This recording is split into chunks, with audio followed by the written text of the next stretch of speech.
بسم اللہ الرحمن الرحیم۔ عورت کو باحیا ہونا چاہیے، خوبصورت و طوائف بھی ہوتی ہے۔ عورت جسے زندہ درگور کیا جاتا تھا، آج عزت دینے والے اسلام سے آزادی چاہتی ہے۔ جب تک جگہ کا بندوبست نہ ہو جائے، محبت روحانی ہی رہتی ہے۔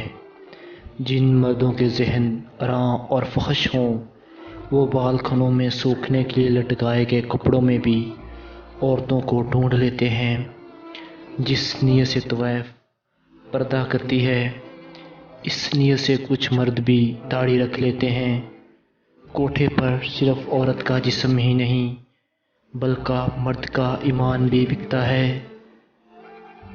مرد کی بہت سی پریشانیاں خوبصورت عورت کو دیکھ کر ختم ہو جاتی ہیں۔ کنواری لڑکی جب ہم بستری کے لیے تڑپ رہی ہوتی ہے تو اس کی خواہش ہوتی ہے کہ کوئی مرد اس کی شرمگاہ کو اپنی شرمگاہ سے ملا کر تسکین دے۔